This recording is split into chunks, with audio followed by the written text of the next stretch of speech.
Hello, everyone. Hope you've had a great festival so far. Welcome to Systems Change and How to Get There. It's a conversation with Zac Goldsmith and Roger Hallam, which you'll know.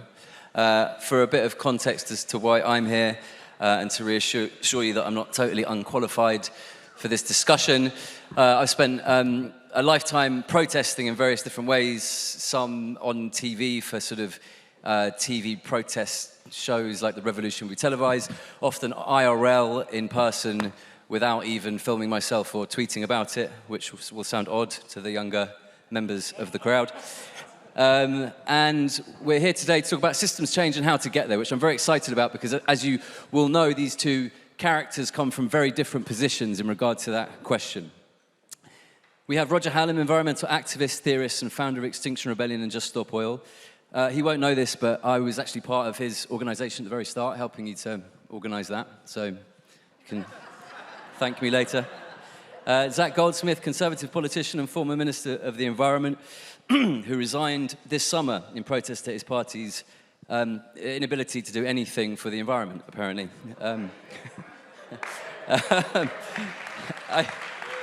I also briefly worked for Zac, you won't remember it either, as an intern. Unpaid, although I won't publicly shame you about that. But I had a great time, he was a great boss. So there's a link. So yes, Roger and Zac don't disagree on the problem we face, right? This is an existential environmental catastrophe that even the sort of more right-wing members of Zac's party are aware of, I think, at this point. All you have to do is go on Twitter these days and the news looks like the Book of Exodus, but with more memes. They're both deeply concerned about this, but they have very different approaches to how to change it. Roger's very much an outside-in kind of guy, I think, very much trying to change things with sort of mass disruptive protest. And when I think Roger says change, I think he sort of more means tear it all down and start again. Zac's very much an inside kind of guy, is that fair to say? Was a more inside kind of guy, trying to change things from the inside in a party. Some might say is ideologically committed to not changing things. So brave of him to do so, and brave of him to quit this summer. So it promises to be a fascinating discussion, I think everyone will agree. So on to the main event. I think the first thing that I'd like to ask both these guys is, if we're talking about change and how to get there, put ourselves 10 years' time in the future, Roger, starting with you. Things have gone well. Everything's gone better than you could possibly have expected. I know this is difficult for you because you like to describe apocalyptic events on Twitter quite regularly, but things have gone really well. What does it look like, and how did Just Stop Oil help get us there? Hello, everyone.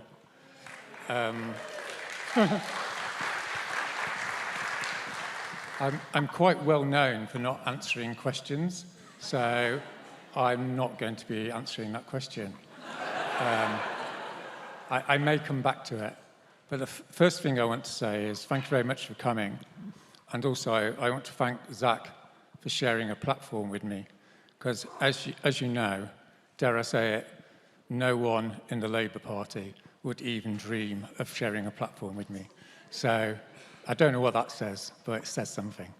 The second thing is that I always feel like when we talk about the catastrophe that is coming down the line, there's always a tendency, particularly in nice, polite gatherings like this, to not actually say what that catastrophe is. And I am going to say a few things that might sound a little bit outlandish, and maybe they'll sound a bit less outlandish if I just give you a quote from a paper that came out 2 or 3 weeks ago, and that will sort of set the frame, and then, if there's still time, I'll try and answer the question.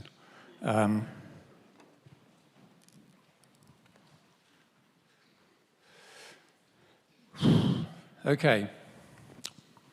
So this is a peer-reviewed paper from Energies, and it's a big environmental scientific journal. It says, if warming reaches or exceeds 2 degrees centigrade this century, mainly richer humans will, notice, will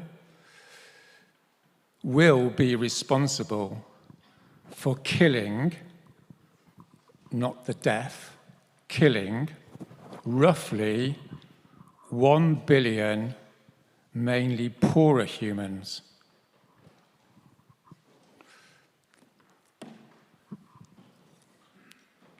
So I talked to, dare I say it, Nick Robinson this morning, and I read that out to him.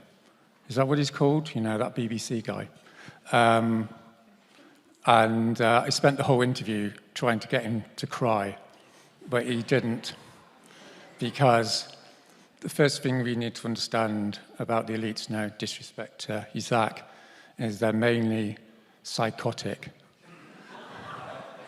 I think that's the correct medical word for people who are fully aware that we're going into an era of mass death and pretend that we're still in 1950. So that's the problem. As far as sort of answering the question is concerned, I'll just put my cards on the table, which is, as many of you might know, I'm a revolutionary. That means I'm a revolutionary, by the way. What that means is I foresee that the present political regime, in other words, the British Constitution, the British Parliament, which embeds the power of the British establishment, will not exist in the near term, not in the next 10 years, at some point, in the next 10 to 15 years, maybe next year. I mean, we're potentially going over 2 degrees next February, in case you didn't know. I want to say that I don't actually think revolutions are a great idea. You know, in a perfect world, we could all get together as nice, sensible people in Bristol and sort everything out in about 2 hours, couldn't we? But we know that we don't live in that world, and the elites will not change their trajectory towards taking us to mass death. And they will collapse under the weight of that contradiction. In other words, capitalism, whatever you think of it, whether you think it's good or bad, it's already destroyed itself. And what was the question? The question was, where, if everything goes well, if you achieve your goals, and we're 10 years in the future, what does the world look like?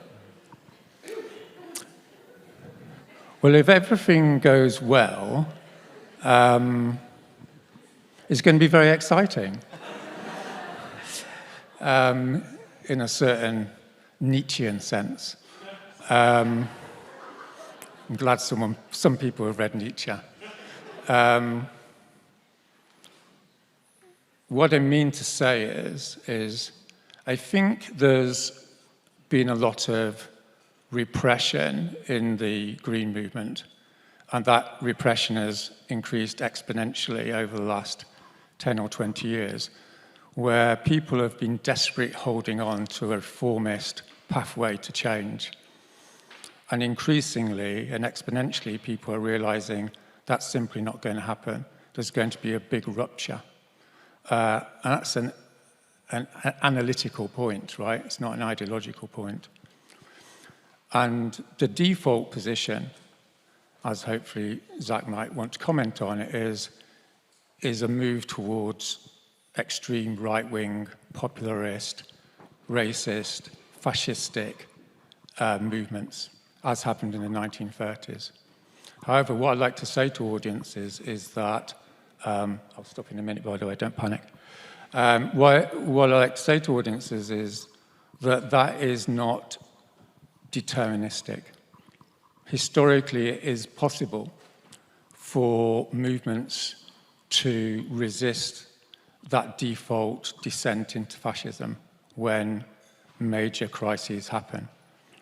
And I think that's what is coming down the road presents us with a massive opportunity to create a pro-social world.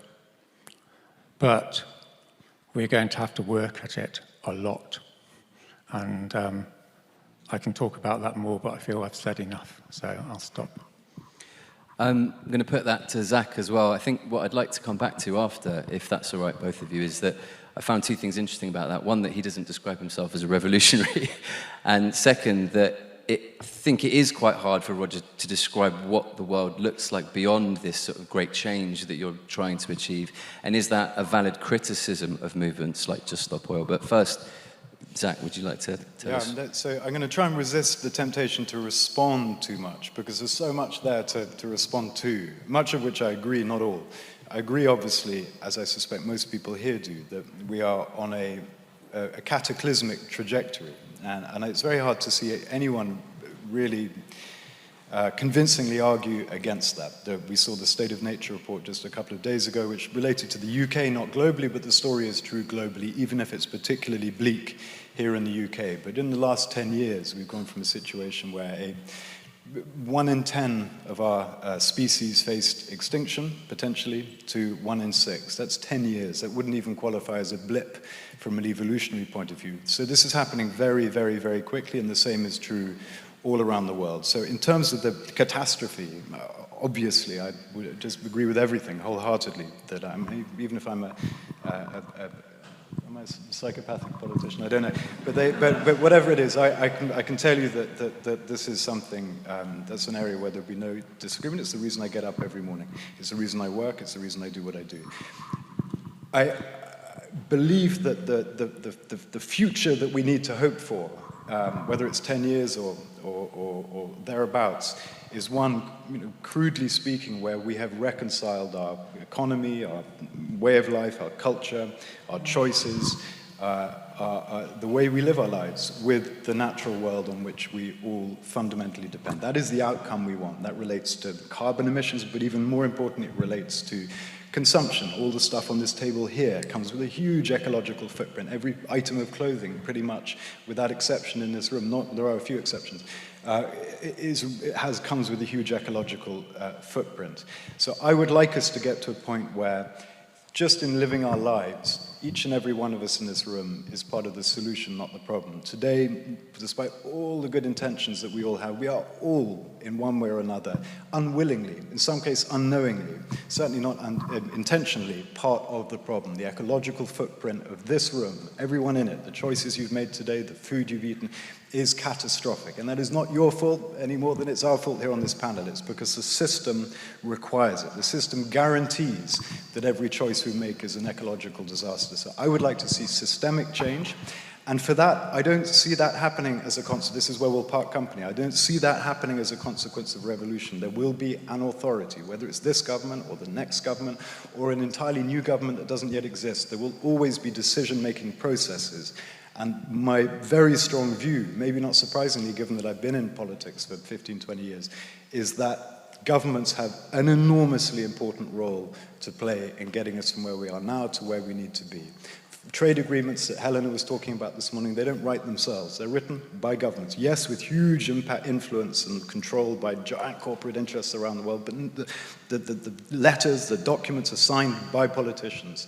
And so to the regulatory system which allows the kind of contamination that we're becoming all too familiar with in this country in our waters, our riverways, and so on. So I think governments have an enormously important role to play. There are examples around the world of governments getting it right. There is no one government getting it all right, but almost everything that needs to be done is being done by a government, a country, a community somewhere in the world. If we could find a way to bring those inspiring examples together under one umbrella, under one system, then I think we can be optimistic about the future.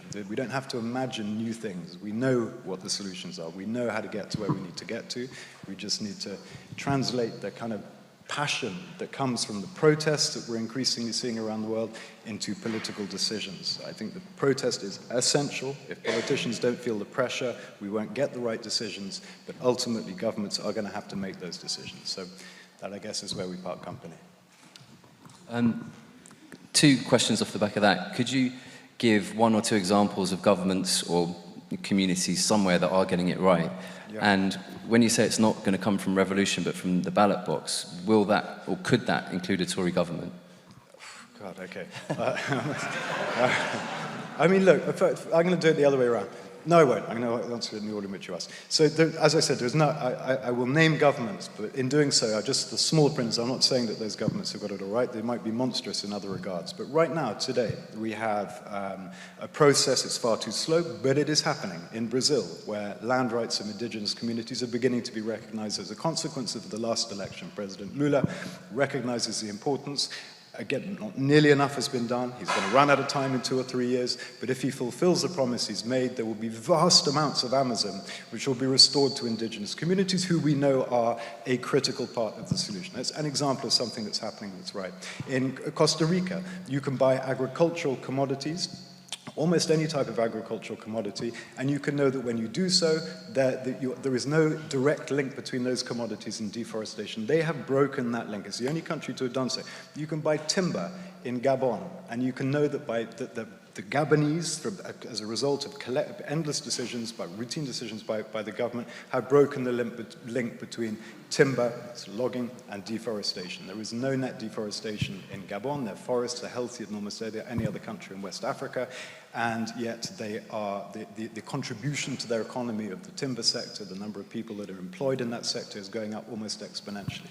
There are Maldives. If you catch tuna from the Maldives, it's the only country in the world which only allows the capture of tuna with a single line, single hook, single string. No nets, no trawling, none of that stuff. Inherently, you know that if you're buying tuna from the Maldives, that tuna is good in terms of jobs, local economy, local, I guess I hate the term economic development, and also sustainability. There are many examples, but none of them, there's not a single government in the world that is getting it all right. It was a very long-winded answer. Do you really want me to answer the Tory one? Yeah, that was really good. Carry on. Tory one? Yeah. Tory one? We all want the Tory one, don't we? Tory one? Yeah. I mean, look, first of all, I'm going to say I'm not a tribal politician. I didn't join the Conservative Party because I woke up and felt that is absolutely the party for me. At the time, the party was even weaker than it is today on environmental issues. But I think every mainstream party, whether or not they have their day, whether or not they're replaced by some kind of revolutionary process, which may well happen, but they are nevertheless the mainstream parties of today, and any mainstream political party that has any prospect of achieving power has to have a comprehensive answer to what is the biggest challenge our species has ever faced. The Conservative Party had no response at all when I signed up, and I took it upon myself. It may sound quite pompous, but I wasn't the only person to try and weave a green thread, if you can call it that, through the Conservative Party. And in some areas we succeeded, in other areas I absolutely didn't succeed. What has enraged me, particularly in the last month or two, is that we've seen a very radical shift by the party away from what were some quite progressive steps over the last few years, particularly in the international community, where the UK has been a leader in terms of the international environment and even climate change. And that's the reason I'm no longer a minister, and it's the reason I've become probably unhelpfully a pain in the arse for the current government. But I will continue to do so until we rediscover some kind of common sense. Thank you. Roger, if there isn't going to be a revolution and change has to inevitably involve the ballot box, do you ever worry that Just Stop Oil might inadvertently make a Tory election at the next, a Tory win at the next election more likely? I say that because when Extinction Rebellion first started out, I don't think any major party had a net zero commitment. After Extinction Rebellion, they all did. But that raising of the alarm, some would argue, has become a bit of a car alarm in the street that won't go off. And do you sometimes worry that things like the recent by-election in Uxbridge, was it, where it was fought almost exclusively on ULEZ, and it was a surprise win for the Tories, do you worry that that might be replicated at the next election if environmental policies become so unpopular that people sort of do a knee-jerk reaction towards Rishi Sunak's no 7 recycling bins type made-up policies? Well, I was hoping to answer a different question. So I'm sorry about that. I mean, the title of this talk is System Change, and it's a very good idea to talk about details, and that's my day job, you know, the different dynamics of campaigning and what have you. But what we're supposed to be talking tonight about is system change. And system change, by definition, is about looking at the whole system and how systems change and transform themselves. So I'd like to address that because I think both of you have made various assumptions about how revolutionary change happens, which is not sociologically robust, as you might say. So I just want to make two corrections. The first correction is that revolutions are arguably initiated by conservatives, historically.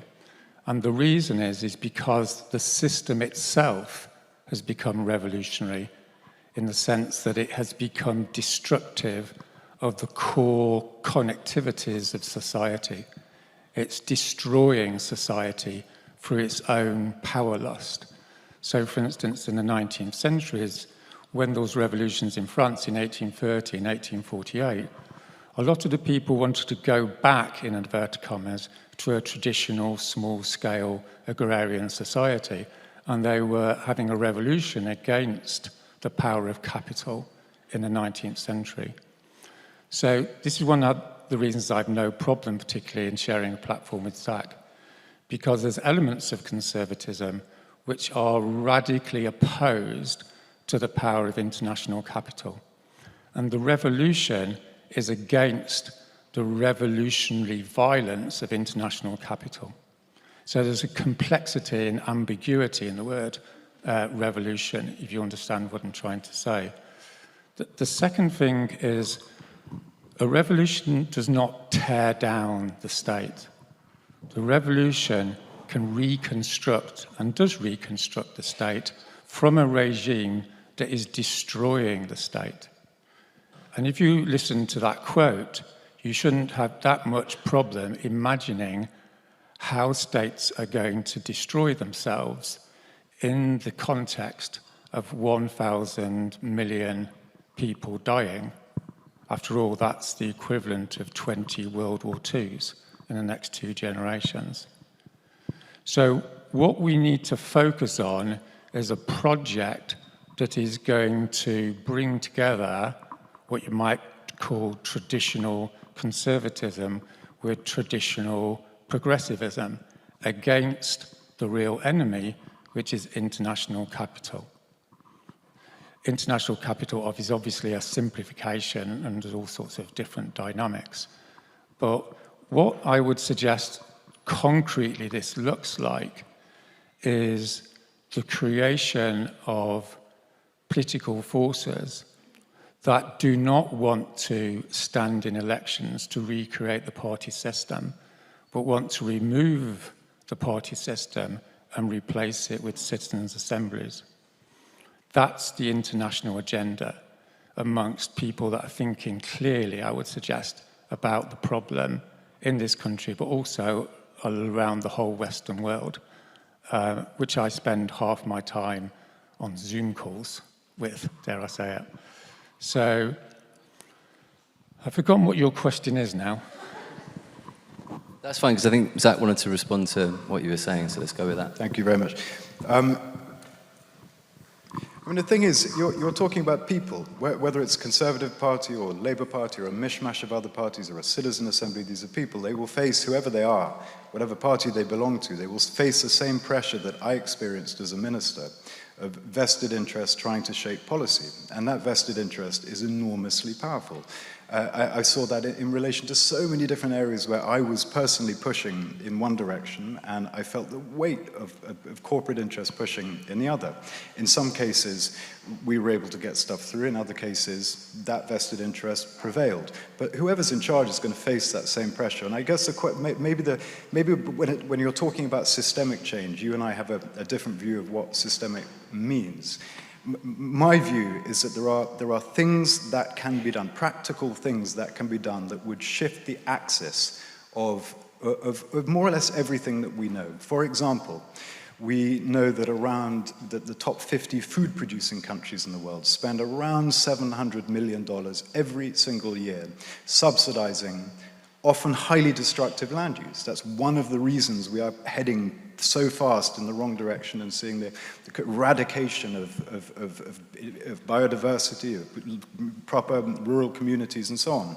If you were able to agree in principle that that money should not be spent on destruction, but instead should be invested in renewal of our land, of our environment, you're talking about a massive shift in the incentives that currently exist. Today, the incentive to destroy the Amazon financially is 40 times greater than the incentive to protect the Amazon. But one of the reasons for that is these subsidies. So change those subsidies, it's not the only solution, of course, but if you address the subsidy system, there's unbelievable, often invisible, but gigantic incentives which are catapulting us in the wrong direction. You know, you've spoken, I've heard you speak in the past about fossil fuel subsidies. The same is true for fishing subsidies, almost every penny of which is not about supporting fishing communities and jobs and coastal development and so on. It is about the huge industrial fishing fleets, often international fishing fleets, which are responsible for hoovering life out of the ocean at a rate which we know the ocean can't sustain. So when I talk about systemic change, these are actual policies which can be shifted with enough pressure on enough governments, enough politicians, enough governments, officials. You can shift the axis. And we know that there are governments already signed up to that agenda. They can't do it on their own. It requires international agreement. There are people around the world applying that pressure very effectively to more reluctant governments. And we know that it is, you can see the light at the end of that tunnel. If we were to focus on that, for example, just eradication and redirection of those nightmarishly destructive subsidies, we'd have a huge impact. It should not be possible for money to flow through the City of London into projects which are destroying, for example, Borneo or Papua or Brazil or Colombia or wherever. Natural ecosystems, and yet it is today. What is the answer to that? Well, you can regulate. It is possible. There are examples of this happening. It is possible for governments. Again, I think they're better off working in partnership with other governments as well, not on their own. It's difficult because of the sheer power of these vested interests. It is possible to ensure through regulations that you cannot import into this country deforestation from other countries, biodiversity loss from other countries, exploitation of communities in other countries. It is possible to do that. There are examples already of that work being done. The problem, I think, is that if we just wait for some kind of revolution where we don't really know what the outcome is going to be, and if we look at the history of revolutions, there aren't, I can't think of any that have ended up in the kind of place that I personally would be comfortable with. It just feels to me that in the meantime, while we wait for that change to happen or not to happen, we should be focusing on those levers that governments actually do control, and we should be putting as much pressure as we possibly can, including through direct action, including through the kind of protests that you've engaged in, on those politicians to get those right decisions made. We know it's possible. The reason it's not happening is because the pressure we're applying, or you're applying, does not equal the pressure of vested interest on the other side. And that's the bit I think we need to focus on.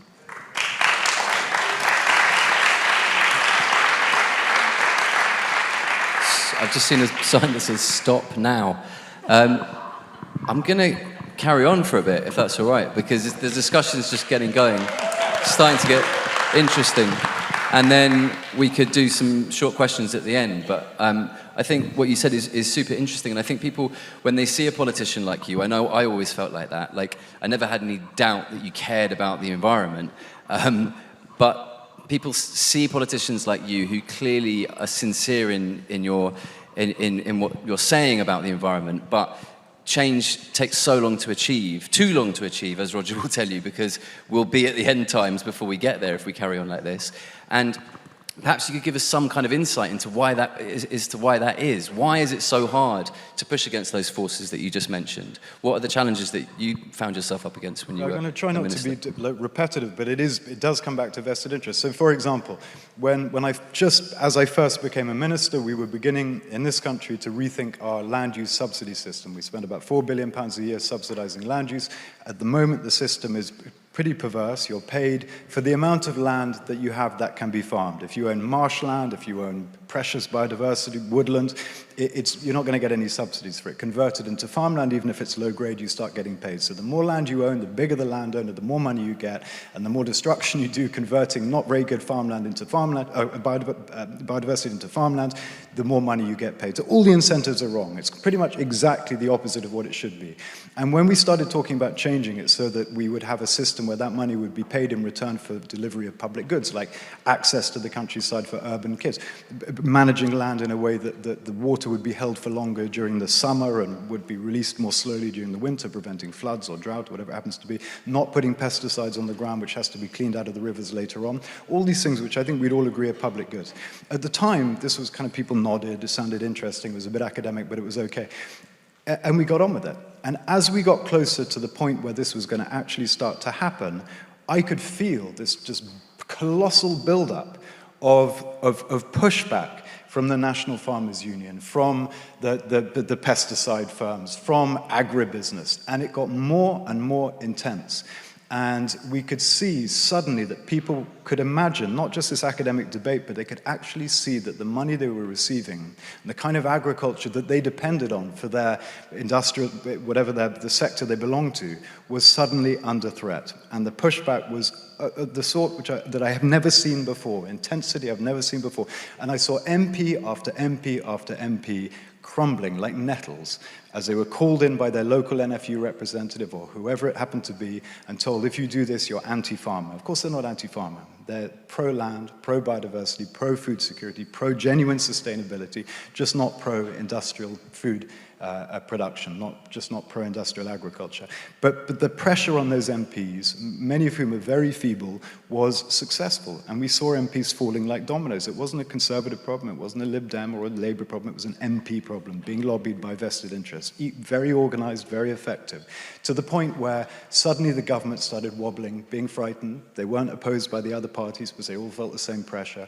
And the talk was about, how do we water this down? How do we water it down? And we will possibly get to a point where, because of that vested interest, and because not enough people are paying attention to this, we will probably end up with something which is a bit meaningless. We'll have a slight improvement potential in what we have, but it won't be the more radical shift that I think many environmentalists were hoping for. And I do think, I'm going to probably make lots of people cross, I think, probably now, but I do think that one of the reasons for that is that because this is something that was, by chance, happening under a Conservative government, people were justifiably, understandably, angry with that government for all kinds of different reasons. If we ask 100 people, you'll get 100 different reasons why they were angry.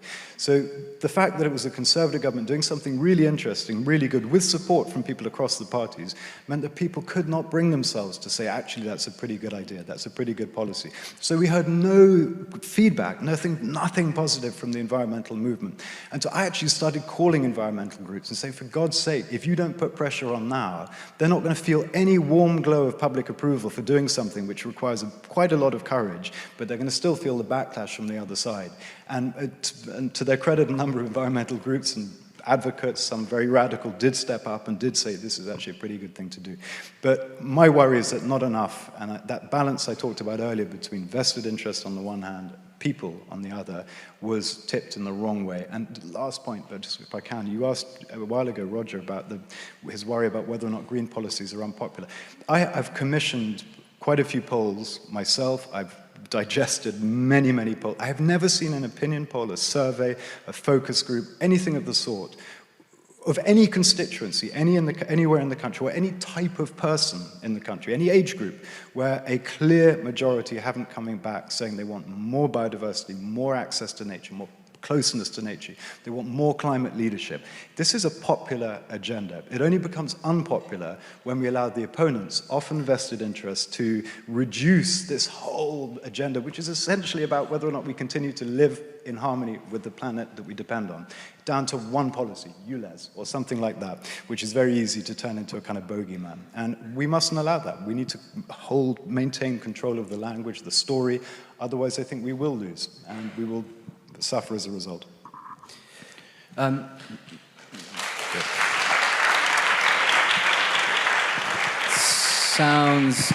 sounds really fucking difficult and a nightmare trying to do anything of any meaning. But Roger, how does a people assembly look like, and how is it any better than that, because I've been on some of those Zoom meetings you're talking about, and it's like 4 hours of Doris from Hove and Phil from Hempstead talking about what plastic to laminate a sign with that will have least impact on the environment. Like, it's almost like a deluge of democracy that just stops anything happening.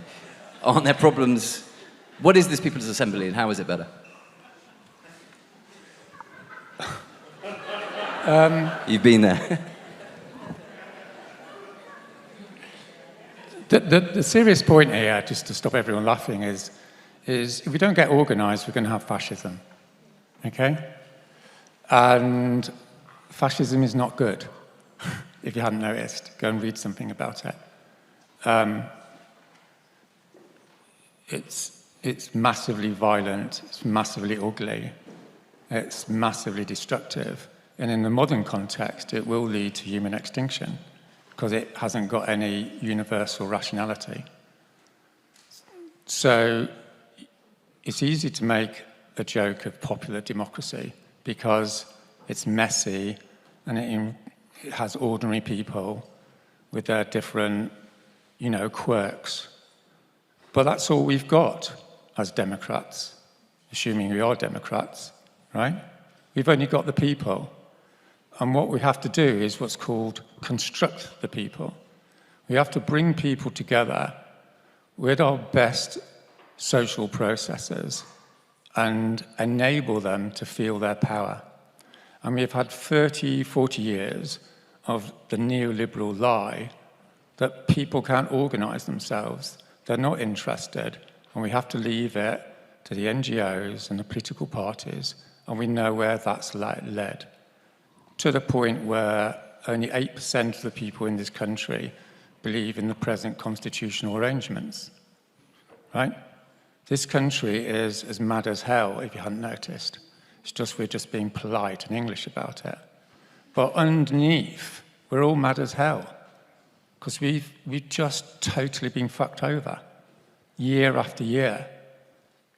And only in the last fortnight, we've suffered the astronomical humiliation of a Prime Minister committing himself to genocide on our watch. So, yes, it is going to be really difficult. It's going to be hellishly difficult. And so we all have to grow up a bit and realise that if only 3 people turn up to your first Bristol assembly, you just stride on, right? Because you haven't got any other choice. When we started Extinction Rebellion, there were 2 of us doing mobilisation. My friend Robin had the west side of Britain and I had the east side. That's how it started. The first meeting I went to, I rang my mate up and said, hey, I want to go to Nottingham, it's a cool place. Can you get some people in the room because we want to have a rebellion against the British government? And said, fantastic, I'll get all my friends. It turned up and there was him and 1 friend, right? Don't think there's anything glamorous about starting Extinction Rebellion. Everyone thought it was like a twatty idea for at least 3 months, right? And then 6 months after that, it had 200,000 people and everyone thought it was cool, right? That's how history works. Everyone thinks you're a twat and then suddenly you're a hero, right? That's how it works.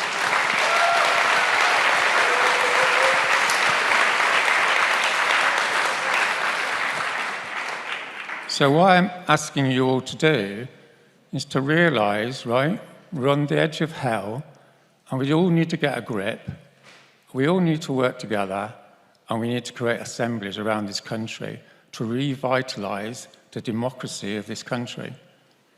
And those assemblies need to aggregate into bigger assemblies, and they need to show their power through local direct action, through coming up with national manifestos, through standing as independents in elections, right? And everyone needs to work together constructively to prepare for the revolutionary episode that's coming down the road, whether we like it or not, okay? Because at some point, the system is going to destroy itself for the reasons Zac's explained, because vested interests are destroying our state and society. And we need to be prepared for it so that when that moment comes, The forces of fascism cannot destroy everything we believe in. And we need to start now. Nothing could be more serious, you know?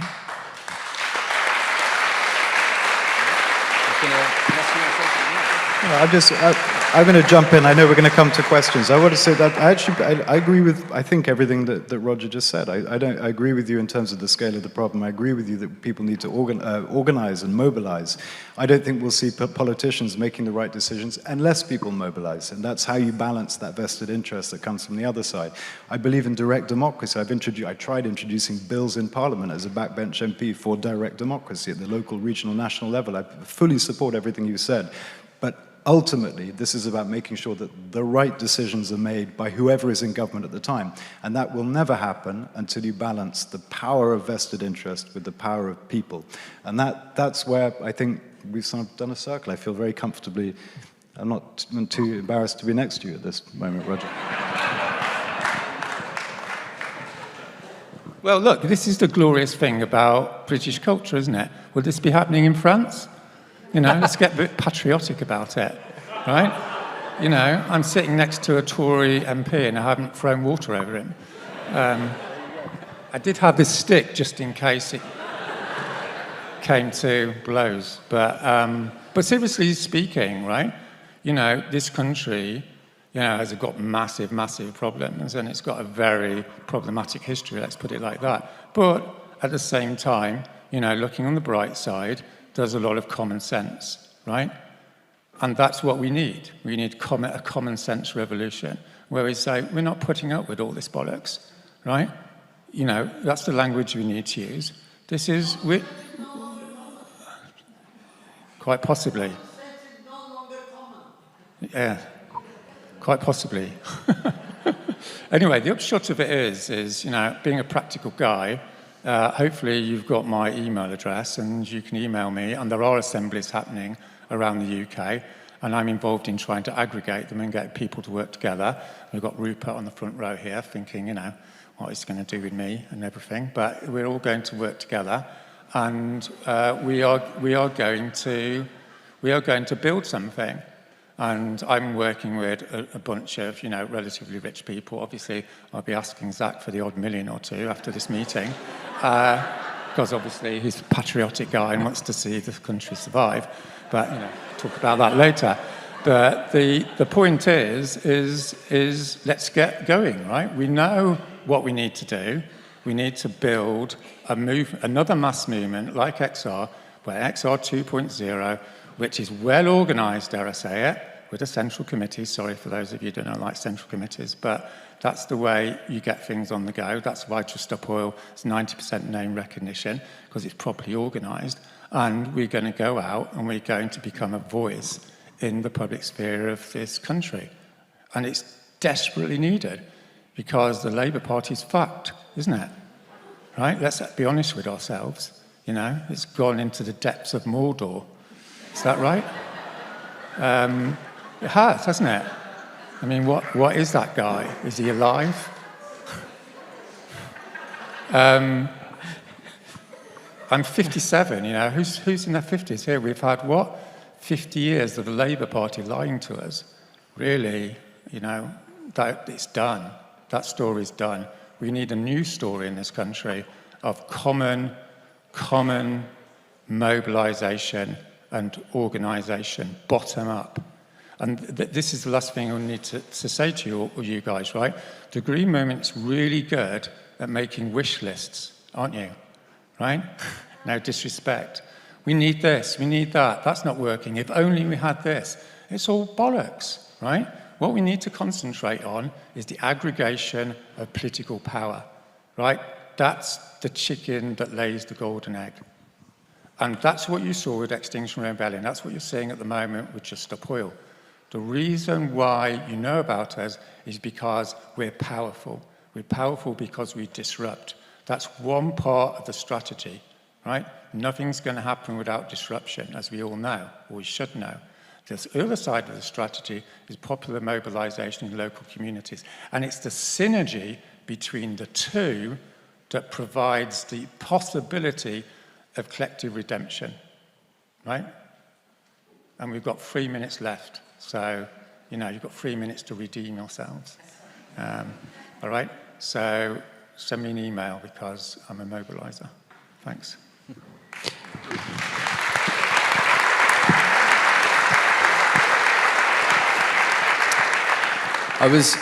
Can we go on, or do we need to stop at... We can't go on. Okay, so I was going to open it up for questions, but unfortunately... We can go on, can't we? Come on, people. We can stay till 8, you see that? 5 more minutes 5 more we have. minutes. Shall we open it up for popular pressure one in question, or action. should we just do closing comments from these two, who seem to have much more in common than I think any of us realised before we came in? They both hate Labour. They both are not into vested interests. And they both believe we're better than the French, which is a good thing. But should we do some closing sort of... Is there anything you want to sort of wrap it up by saying, either of you? God, that's quite tough. We've covered a lot of ground. I'm going to say that, well, first of all, thank you for sharing this. Roger, flattered that you shared a platform with him. I'm here, a peer of the realm, sitting next to a man with a jail collar on his ankle. And is that what that is? It is, isn't it? I thought so. And I think we have found a lot of common ground. I think we might argue about some of the strategies, some of the bits on the way to what I think is essentially the same outcome, and that's an outcome where we live at a human scale. We take back control from international vested interest that has completely deformed our politics, our environment, the air that we breathe, the water we drink, and that we reconcile ourselves with the natural world. We know how to do it. There are people already all around the world, the majority of them are indigenous communities. They have been doing this ever since time began. And I think there's a lesson there to be learned for us. We had that right at the beginning when Helena gave us her introduction, and we had that wonderful discussion between Helena and Dolma. There's an enormous amount to be learned from Helena, from her book, Ancient Futures. If you haven't read it, there are piles of them outside. Everyone in this room needs to read it and then give it to someone else and get them to read it and do the same.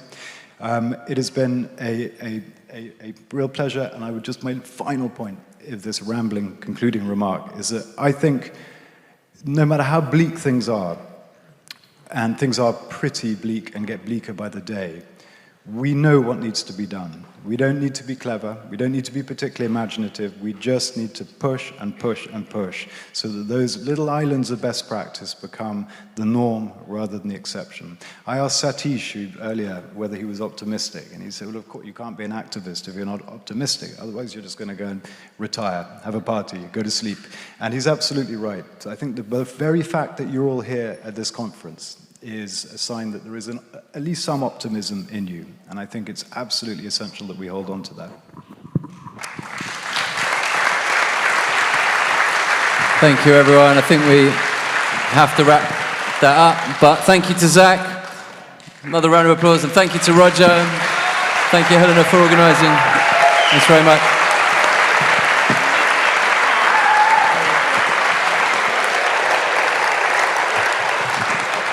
Can I just say something? I broke my leg, by the way, but I am coming to Bristol again, so hopefully the people who organised this can let you know. And when I come to Bristol again, I'd love for you all to come and hear me, because there is a plan, okay? I'm not just saying that to impress you. There is a plan. I managed to be able to say it very much because, don't want to, be impolite to Zac. But But if you'd like to come, you'd be very welcome. And yeah, please tell people. Thank you very much.